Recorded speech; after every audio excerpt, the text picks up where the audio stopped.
Think about this. From, ancient cave paintings right up to the latest sci-fi movie, we humans seem obsessed with this idea, the soul. Hmm. Some kind of inner spark that makes us, well, us. But what is it?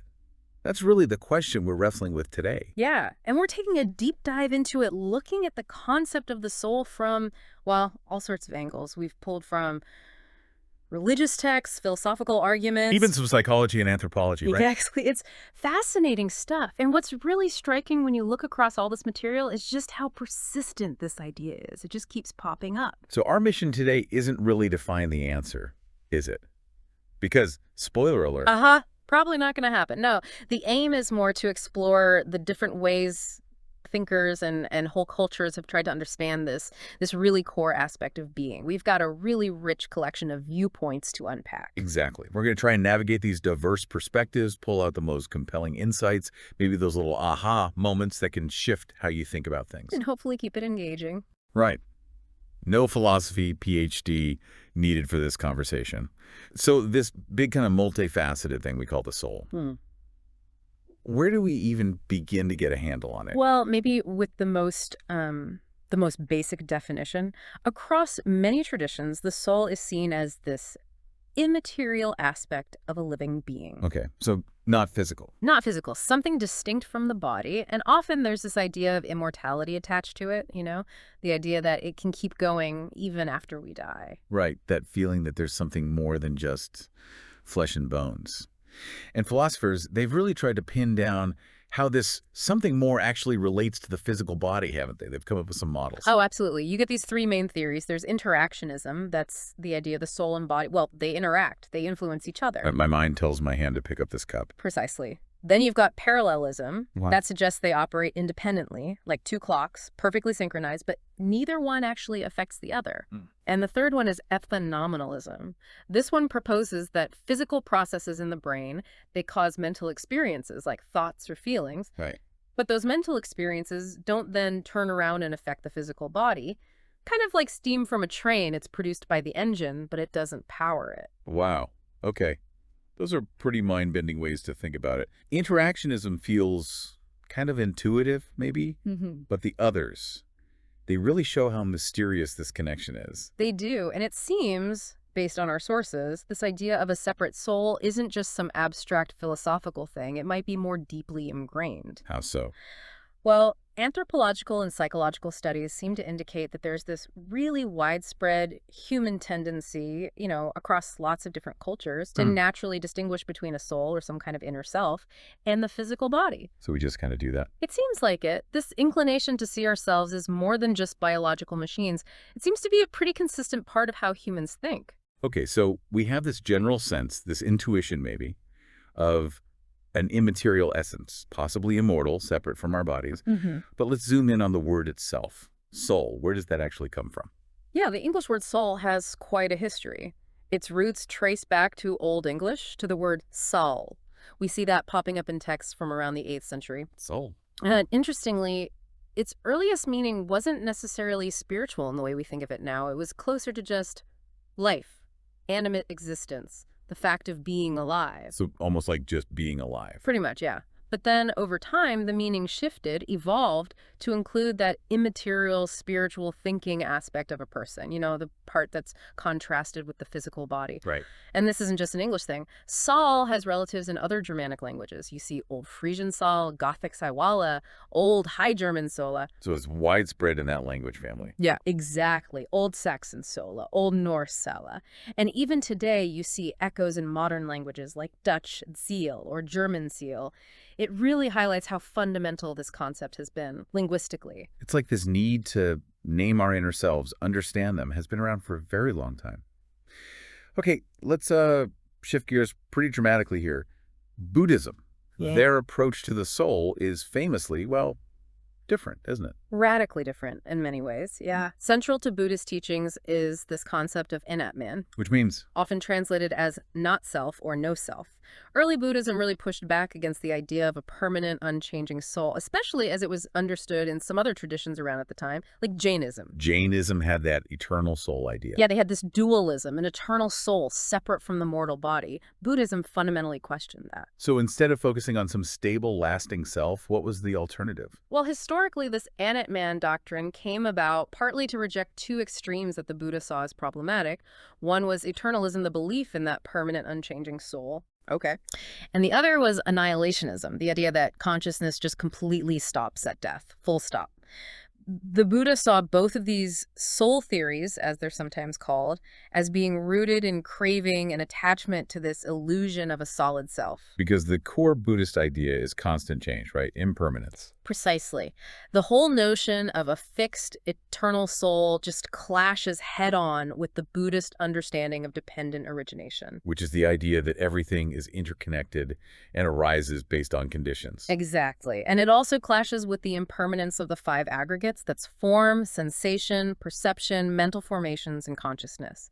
Since these are always changing, always in flux, they can't possibly make up some permanent, independent self. So there's nothing solid to point to and say that's the soul. Not in that sense. In fact, in Buddhism, the only thing considered truly empty of inherent existence is shunyata, emptiness itself. It's a complex idea. Okay, but hang on.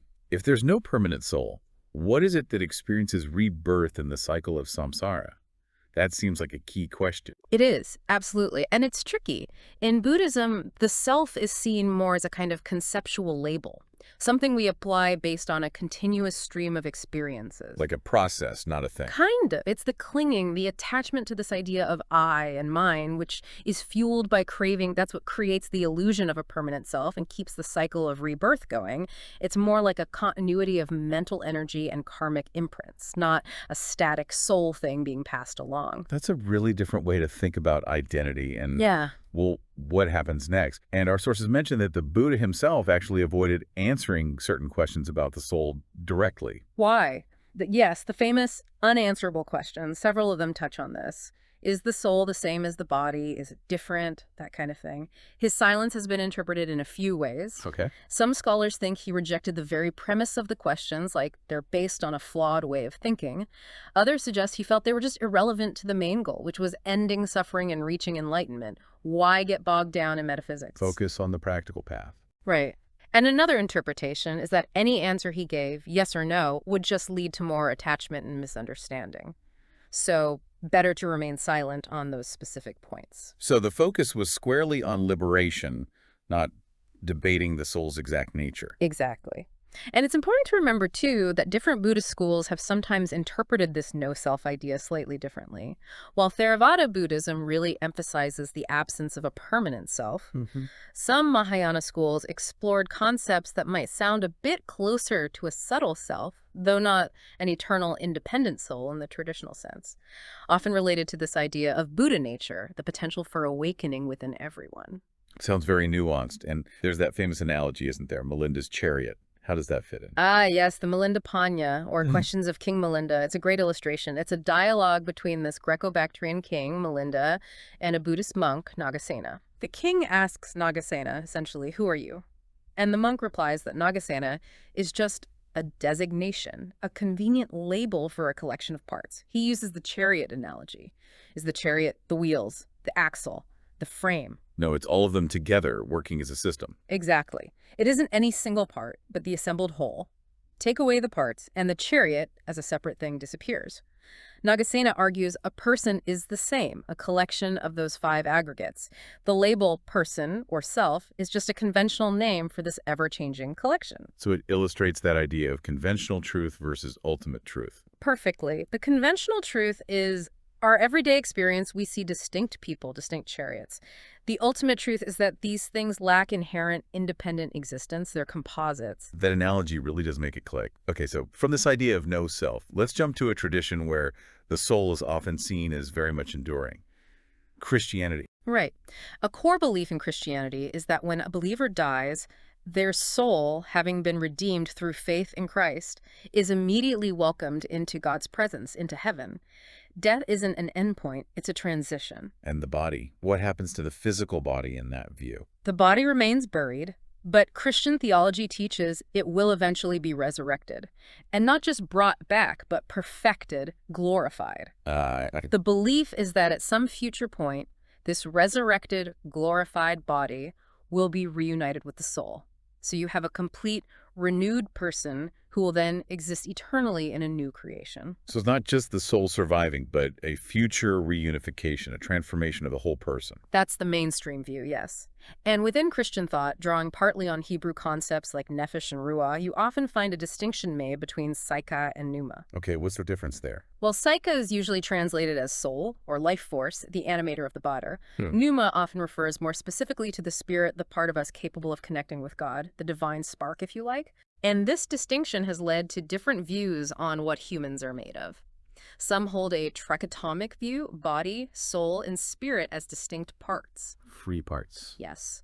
Others follow a dichotomic view, seeing soul and spirit as basically referring to the same non-physical aspect, just maybe different facets of it, so just body and soul spirit. That's a subtle but potentially important difference in understanding ourselves.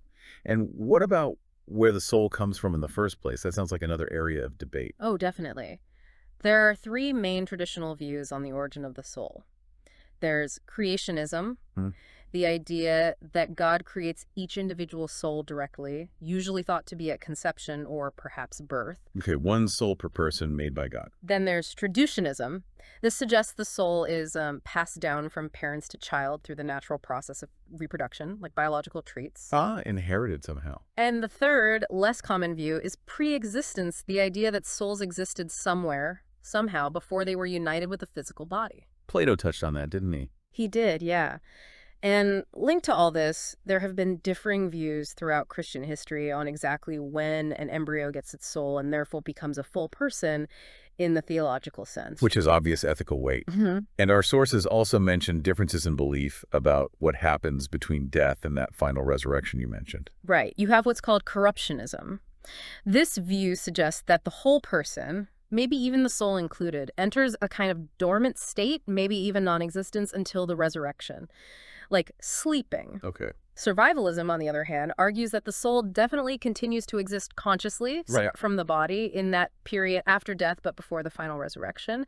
And of course, there are more nuanced, modern theological ideas about intermediate states, too. Okay, so a very different picture from the Buddhist cycle of rebirth. Let's shift again. Hinduism. How does the soul figure in Hindu thought? In Hinduism, the key Sanskrit term is Atman. This refers to the inner self, the soul, the true essence of an individual. Yes. And in many Hindu schools, particularly Advaita Vedanta, this Atman is considered the individual's real core, beyond the temporary body and mind. And ultimately, Advaita Vedanta makes this radical claim. The individual Atman is actually identical with Brahman. Brahman being the ultimate universal reality. Yeah. The sort of cosmic consciousness. Exactly, the ground of all being. So the individual soul is fundamentally part of, or rather is, this vast universal self. What? And the ultimate goal then is self-realization, Atmajnana. It's the direct experiential understanding of this unity. And that realization leads to liberation, moksha, freedom from the cycle of birth and death, samsara. So escaping that cycle by realizing your true nature. That's the core idea in Advaita. Now, while Atman often refers to this ultimate universal self, you also hear the term jiva. Jiva is often used to describe the individual living being, the soul that's currently embodied and subject to karma and rebirth. Some traditions make a clear distinction. Jiva is the individualized soul experiencing the world, while Atman is the universal self dwelling within that jiva. I see. The individual expression versus the universal source. Okay. And Islam. How is the inner self conceptualized there? Islam mainly uses two terms that are relevant here, ruh and nafs. Ruh and nafs? Yes. Ruh is often translated as spirit or consciousness. It sometimes carries the connotation of the divine breath of life that God breathed into Adam, into humanity. Okay, like a divine spark. Kind of. Nafs, on the other hand, can mean self, ego, psyche, or soul. It tends to refer more to the individual's psychological makeup, their disposition, their inner self, though honestly the terms are sometimes used interchangeably. So ruh more spirit, nafs more self. Generally, yeah. And interestingly, the Quran itself talks about three states or types of nafs. There's the commanding self, the part inclined towards base desires, towards evil. Right. Then there's the accusing or blaming self, the conscience, the part that feels guilt and strives to be better. And finally, the tranquil soul, the self that has found peace and contentment through submission to God. That's a fascinating kind of internal map of the self. And Islamic philosophy, falsafa, also engaged deeply with the soul, didn't it? Building on the Greeks. Oh, absolutely. Early Islamic philosophers, heavily influenced by Aristotle, generally saw the soul as having different faculties. Non-rational ones, like the vegetative drives, growth, nutrition, and animalistic ones, sensation, movement, and then the rational element, the intellect. Similar to Aristotle's hierarchy. Very similar. The non-rational parts were seen as tied to the body, perishing with it. But there was a lot of debate about the rational soul, its nature, whether it was truly immaterial and whether it could survive death. Some argued for immortality, others were more skeptical or saw it as ultimately material. And then you have the mystical traditions within Islam, Sufism, taking things in another direction. Definitely. Figures like Ibn Arabi, a huge name in Sufism, had a very dynamic view. He saw the soul as essentially the sum total of human potential. Life, for him, was this journey of actualizing that potential. Unfolding what's inside. Exactly. The soul has free will. It can choose to ascend towards spiritual realization, towards God, or get bogged down in worldly attachments. And these choices have consequences, shaping the soul's path, almost like karma. So our lives are about realizing that potential within the soul. What about the more mainstream theological views, Kalam? Well, Al-Ghazali is a key figure there, hugely influential. He tried to synthesize Sunni Islamic beliefs with elements of philosophy, particularly from Avicenna. He defined the human being as a spiritual substance, not totally separate from the body, but not identical with it either, something endowed with consciousness. A kind of subtle body. You could think of it that way. He linked this immaterial self to Quranic terms like the tranquil soul, but he also stressed that the ultimate nature of the soul is beyond full human comprehension. He also described the nafs, the self, as having these competing parts: animalistic desires, devilish whispers, and angelic aspirations. And he often used the term heart, qalb, not the physical organ, but as the seat of this inner self or soul. So a constant inner dynamic, a struggle for balance. Very much so. And later theologians like al-Badawi built on al-Ghazali. He strongly supported the idea of an independent soul, created when the body is complete and connected to that divine Ruth. He even developed this complex cosmology with hierarchies of intellects influencing spirits and souls below them. Sounds incredibly intricate. Yeah. And we also looked briefly at Ismaili cosmology within Islam. Yes, Ismaili thought often draws from Neoplatonic and Gnostic ideas. There's a strong emphasis on the soul's inherent immateriality. The idea is that the soul originally belonged to a higher spiritual realm, but somehow got entangled in the material world, in the body. So a kind of fall. In a sense. And much of their teaching focuses on the soul needing to purify itself, to ascend back towards its source through spiritual knowledge, prioritizing that over sensual pleasures. Some Ismaili thinkers even discussed a form of rebirth or transmigration, where souls that remain attached to worldly things might get reincarnated. Rebirth showing up again there. Indeed. And Nasser Khusraw, a prominent Ismaili scholar, put it starkly, the rational soul has the potential to become either like an angel or like a demon, depending entirely on its obedience or disobedience to God's guidance. It's really striking how much variety exists, even within one broad religious tradition. Yeah. Okay, let's turn now to Jainism. What's their take on the soul? In Jainism, the soul, or jiva, is absolutely fundamental. It's central. They believe that every living being, and they mean everything from microbes up to humans and gods, possesses a soul. Every single one. Every single one. Yep. And these souls are eternal. They've existed forever without beginning, and they'll exist forever without end. They just go through countless cycles of birth and death until they achieve liberation. And they draw a sharp line between soul and non-soul. Absolutely sharp. Jain philosophy divides all of reality into just two categories: jiva, which is conscious soul substance, and ajiva, which is everything else: matter, time, space, motion, rest, non-soul stuff. Okay, clear distinction. And within the souls, the jivas, they distinguish between samsari souls, those still wandering in the cycle of rebirth, bound by karma, and mukta souls, the liberated ones who have escaped the cycle and exist in a state of pure consciousness, bliss, and energy. And what ties the soul to the body in this view? Karma. The attachment of the soul to various bodies, life after life, is caused by accumulated karma, which they see as a kind of subtle matter that sticks to the soul. Even when embodied, the soul inherently has qualities like perfect knowledge and infinite bliss, but these are obscured by the karmic particles. The whole point of Jeng practice is to stop new karma from coming in and shed the old karma, to reveal the soul's true, perfect nature. So the journey is about purification, cleaning off that karma to free the soul. That's the core of it. And we found a really powerful quote from the Jain philosopher Virchand Gandhi. He said, "The soul lives its own life, not for the purpose of the body, but the body lives for the purpose of the soul." Wow, that really flips the usual perspective, doesn't it? Puts the soul firmly in the driver's seat. It really does. It captures that Jain emphasis on the soul's intrinsic reality and purpose. Okay, now let's consider Judaism. It sounds like their perspective on the soul is also quite complex, with different strands and changes over time. That's very true. It's complex partly because there isn't one single monolithic tradition, and beliefs about the afterlife have varied. In early Jewish thought, like what you see in much of the Hebrew Bible, there wasn't really a fully formed concept of an immortal soul separate from the body, not in the way later Greek philosophy or Christianity developed it. So what was the idea then? The term nephesh, which is often translated as soul, was more closely linked to breath, life force, appetite, the person as a whole living being. It wasn't necessarily seen as something that could exist independently after death. More integrated. Yes. However, moving into the Second Temple period and the Common Era, influenced perhaps by surrounding cultures, the idea of a soul that could survive death became much more common. But even then, it was generally understood as being intrinsically linked to the body, with the ultimate hope often focused on the resurrection of the whole person. So still a kind of unified destiny for body and soul. Often, yes. The Talmud reflects these discussions, acknowledging the biblical unity, but also exploring ideas about the soul's post-mortem existence.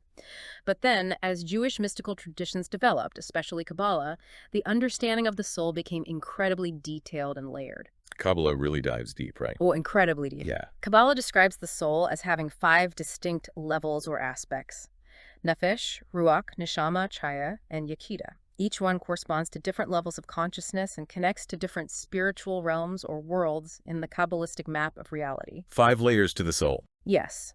And Kabbalah also explicitly introduced the concept of reincarnation called Gilgul Neshamot, the transmigration of souls. There's even a tradition about a tiny, indestructible bone in the body, the Liz bone, which is said to house the soul and from which the body will be resurrected. Fascinating details. It's like this multi-dimensional view connecting the soul to the body, the cosmos, and past lives. Okay, let's switch now to shamanism, which often involves beliefs about multiple souls within one person. Right. The idea of soul dualism, or even multiplicity, is pretty common across many shamanistic cultures worldwide. A very frequent distinction is made between what you might call a body soul or life soul. The one that keeps you alive. Exactly. It's tied to the physical body, to breath, warmth, vital functions. And then there's a free soul. Free soul. Yeah, this is the part that's believed to be able to leave the body, usually during sleep, dreams, trance states, or illness. This is the soul that undertakes soul flight or out-of-body experiences. So almost like different parts of our consciousness or being that can act independently. That's a good way to think about it. The body soul keeps the engine running, the free soul can travel. And in some traditions, it gets even more complex, with beliefs in 3, 4, or even more souls, each with specific roles. Any examples? Well, some Austronesian peoples, for instance, believe in a Nawa, or body soul, in the gut or abdomen, and a Kwaniku, or free soul, in the head. And keeping those two in harmony is seen as a sign of virtue. And this relates to shamanic healing. Very directly. A common cause of illness in shamanic belief systems is soul loss, the idea that the free soul has wandered off, gotten lost, or been stolen by spirits. The shaman's job is often to journey into the spirit world to find and retrieve that lost soul part to restore the person to health. A very active role for the soul in health and illness. Okay. How about Sikhism? How do they understand the soul? In Sikhism, the soul, which they also call Atman, like in Hinduism, is understood as a spark of the divine. It's pure consciousness, inherently connected to the ultimate reality, God, known as Paramatman. So divine in origin. Yes. The soul is eternal, but it goes through cycles of birth, death, and rebirth, and its experiences are shaped by the law of karma, actions, and consequences. It's like Hinduism and Buddhism there. Similar concept of karma and rebirth, yes. The ultimate goal in Sikhism is liberation, mukti. This is achieved not just through effort, but by aligning oneself with the divine will or order, called hukam, and crucially, by receiving divine grace, nadar. Grace is key. Very key. It's attachment to worldly things and, importantly, the ego, homai, that creates a sense of separation between the individual soul and God, and that keeps the cycle of reincarnation going. Through meditating on God's name, Nam Simran, and living ethically, the soul can purify itself of ego and eventually merge back into the eternal truth, into God. So it's a journey back to the divine source aided by grace. Precisely. Grace is seen as essential for ultimately transcending the limits of karma and achieving that union. Okay, last one in this section. Taoism. Their view of the soul seems quite different again. It is, yeah. Taoism doesn't tend to talk about a single, fixed soul entity in the same way many other traditions do. It's more about a dynamic balance of vital energies. The two key aspects are often referred to as the Hun and the Po. Han and Po. Yes. The Hun is often described as the ethereal soul, or souls sometimes said to be three of them. It's associated with the mind, the spirit, consciousness, the yang aspect. It's believed to depart the body after death, perhaps returning to the heavens or the source. Okay, the upward moving part. Right. And the Po is the corporeal soul, or soul sometimes said to be seven. It's linked to the physical body, instincts, earthly desires, the yin aspect. The Po is thought to remain with the corpse after death and gradually dissolve as the body decays. So almost like these complementary entities that separate when life ends. That's a reasonable way to picture it. Now, there's debate among scholars about the exact Taoist understanding of what happens after death. Some texts talk about Shiji, a kind of release from the corpse, suggesting transformation or even achieving a form of immortality for adepts. Others emphasize dissolution back into the Tao. The Tao beyond. The fundamental principle, the natural way or flow of the universe.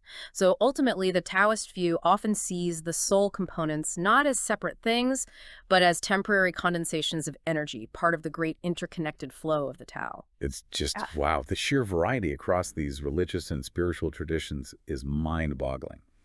Okay, let's shift focus now to how philosophers have tackled this. Starting way back with the ancient Greeks, Socrates and Plato really set the stage for a lot of Western thought on the soul. They absolutely did.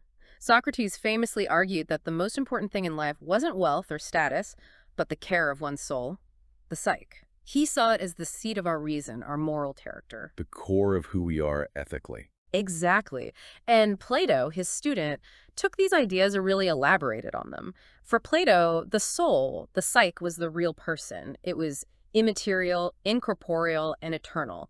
It existed before the body, it survives the body's death, and it's capable of thinking and knowing eternal truths. And he believed in rebirth too, right? Metempsychosis. Yes, he did. He thought the soul was continually reborn into different bodies based on its previous life and level of philosophical understanding. And he also had that famous idea about the soul having different parts. Right, the tripartite soul. Exactly. He divided it into three elements. There's logos, which is reason, located in the head. There's thymos, which is spirit, emotion, ambition, located in the chest. And eros, which represents appetite, desire, located in the abdomen or gut. And reason is supposed to be in charge. That was the ideal. Plato used that great analogy of a charioteer reason trying to control two horses, one noble horse representing spirit and one unruly horse representing appetite. The whole struggle of life is for reason to guide the soul towards the good and the true. So for Plato, the soul was absolutely central. The source of life, the thing that holds our moral qualities in our mind, capable of self-motion and understanding. A very active, powerful force. Now, Aristotle, Plato's student, he had a different take, didn't he? Still used the word psyche, but meant something else. He did use psyche, but yeah, his definition was quite different. Aristotle defined the soul as the first actuality of a naturally organized body that has the potential for life. Okay, first actuality. What does that mean?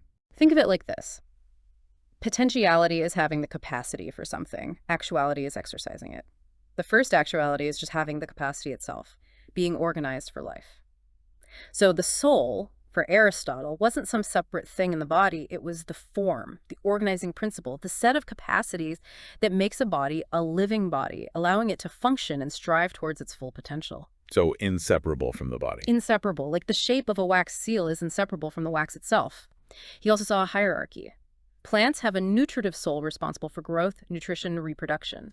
Animals have that plus a sensitive soul, allowing sensation, desire, movement. And humans have all that plus a rational soul, the capacity for thought, reason, intellect. So more about the animating principle of the organism rather than a distinct entity within it.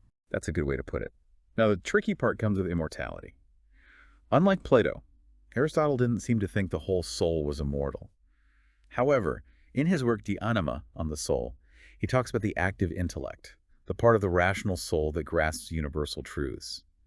And there's been centuries of debate about whether that specific part for Aristotle might be eternal, inseparable from the body. It's a bit ambiguous. Still debated today. Okay, moving forward into the medieval period, we see Islamic philosophers like Avicenna and Ibn al-Nafis engaging deeply with Aristotle. Yes, they built significantly on the Aristotelian framework, but also brought in their own ideas and Islamic context. They continued that distinction between soul and spirit. Avicenna, or Ibn Sina, was a major figure. He argued strongly for the soul's immortality, seeing it as an immaterial substance whose nature is to think, independent of the body. And he had that thought experiment, the floating man. Right. It's a fascinating argument. He asks you to imagine a person created fully formed, but suspended in a void, no sensory input, no feeling of their own body parts touching. Avicenna argues this person would still be aware of their own existence, their own self, their I. This, he said, proves that self-awareness, the soul's core function, is independent of the body and senses. A purely mental proof of the self. Exactly. Interestingly, while Avicenna generally thought the soul originated in the heart, Ibn al-Nafis, who came later and is famous for describing pulmonary circulation, argued against that. He thought the soul related to the entire body, not just one organ, and he offered a very direct definition. The soul is simply what a human indicates by saying I. Back to that core sense of self. And then in the Christian West, you have Thomas Aquinas doing this huge synthesis of Aristotle and Christian doctrine. Aquinas is pivotal. He masterfully integrated Aristotelian philosophy with Christian theology. He adopted Aristotle's definition of the soul as the first actuality, or substantial form of the living body. He agreed with the hierarchy. Vegetative souls for plants, sensitive for animals, rational for humans. So very Aristotelian in structure. Very. But, crucially, integrating Christian beliefs, he argued that the human rational soul, because its highest operations understanding abstract concepts, knowing God transcend the physical body, must therefore be incorporeal, immaterial. And because it's immaterial, it can exist on its own after the body dies. So it is separable for Aquinas, unlike Aristotle's general view. For the human soul, yes. He affirmed its divine creation, likely creationism, the idea of a particular judgment for the soul immediately after death, and ultimately the Christian doctrine of the final resurrection of the body to be reunited with the soul. And he saw the human soul as unified. Yes, he argued against Plato's tripartite structure. For Aquinas, the human soul is unique and singular, but it contains the powers of the lower souls. Our one rational soul also performs the functions of nutrition, like plants, and sensation, like animals. It's fundamentally intellectual, and that intellectual nature makes it immortal. He also used that phrase, tota in toto corpore et tota in qualibet parte. The soul is wholly present in the whole body, and wholly present in every part of the body. Wholly in every part. How does that work? It means it's not located in a part, like the brain or heart, but it's the organizing principle of the entire organism, present everywhere as that principle. It's a complex metaphysical idea. Definitely. Okay, let's jump forward again to the Enlightenment. Immanuel Kant. He seems to have put the brakes on some of this metaphysical speculation about the soul. He certainly did. Kant identified the soul with the I of our inner experience, the subject of thoughts, the I think. But he was very critical of attempts to prove things about this I as if it were a substance we could examine. Like proving it's simple or immortal just through reason. Exactly. In his critique of pure reason, he has a section called the paralogisms of pure reason, where he dismantles arguments made by what he called rational psychology. These were attempts to deduce the soul's properties, simplicity, immateriality, identity, immortality, just from the fact that we are self-conscious. And Kant said, He argued these arguments are flawed. They're paralogisms, logical fallacies. They mistakenly treat the I of I think, which is just the formal condition of thought, as if it were an object of experience, a soul substance that we could know things about. He said, we simply can't make that leap through pure reason. The existence of inner experience doesn't prove the existence of a simple, immortal soul substance behind it. So for Kant, the soul as a thing in itself was unknowable. Precisely. We can't prove it exists metaphysically, nor can we disprove it. It might be a necessary idea for morality or our sense of unity, but it's beyond the limits of theoretical reason to demonstrate its nature or existence. Which kind of sets the stage for contemporary philosophy, where the mind-body problem is still a huge area of debate. Absolutely. The fundamental questions Kant raised are still with us. How do subjective mental states relate to the physical brain and body? We still talk about mind-body dualism or mind, soul, and body, fundamentally different kinds of things. And those theories we mentioned earlier, interactionism, parallelism, epiphenomenalism, they're still debated attempts to explain a dualist picture. They are, and alongside them, you have various forms of non-dualism, most prominently physicalism or materialism, which argue that ultimately everything, including consciousness, is physical or emerges from the physical. There's no separate soul substance. The debate is very much alive. It really seems like these are enduring questions. Okay, let's turn to psychology. How has that field approached the idea of the soul? Obviously, it's tricky for a scientific discipline. It is tricky. Mainstream psychology tends to focus on empirically observable phenomena, behavior, cognition, emotion, rather than metaphysical concepts like the soul. But some figures have engaged with it. Otto Rank, an early psychoanalyst, talked about Seelenglaube, soul belief.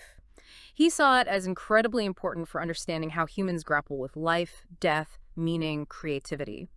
He thought psychology historically was essentially about representing and understanding the soul in different ways. So focusing on the belief in the soul and its psychological function. Exactly. And Ernest Becker, later, drawing on thinkers like Kierkegaard, used the concept of the self to include not just our body and our social identity, but also a deeper existential dimension he sometimes called the soul, or the ground of being, our connection to something larger, our struggle with mortality. Again, looking at the experience and meaning associated with soul-like concepts. Right. And then more recently, you have some cognitive scientists and psychologists like Jesse Bering or Nicholas Humphrey who've put forward this intriguing idea that humans might be, in a sense, natural-born dualists. Meaning we might have an intuitive, perhaps even innate tendency from early childhood to think of the mind or self as being separate from the body, something that could potentially survive death. Like it's our default setting to believe in a soul. That's the suggestion. It could help explain why soul beliefs are so incredibly widespread across different cultures and throughout history. Philosopher Stuart Geertz takes this further, arguing that ordinary people everywhere tend to be substance dualists, intuitively believing the soul is a distinct thing or substance separate from the physical body. That's a strong claim. Universal dualism. Okay, one last area, parapsychology.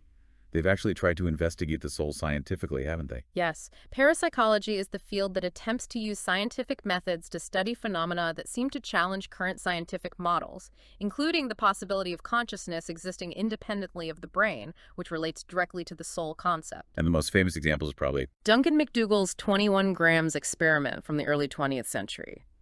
He put terminally ill patients on sensitive scales and tried to measure their weight precisely at the moment of death, looking for a sudden drop. trying to weigh the soul as it left the body. That was the idea. He reported finding a small variable weight loss averaging around 21 grams in a few cases, which got sensationalized as the weight of the soul. And that story still persists today. Yeah. But what's the actual scientific view of those experiments? The overwhelming scientific consensus is that McDougall's experiments were, frankly, terrible science. Very small sample size, flawed methodology, inconsistent results, no control groups, results couldn't be replicated. They lack any real scientific merit or credibility. So no reliable evidence there for a weighable soul. None whatsoever. While the idea is definitely intriguing, scientifically it's a dead end based on that work. Okay, well, let's try and draw this incredible exploration together.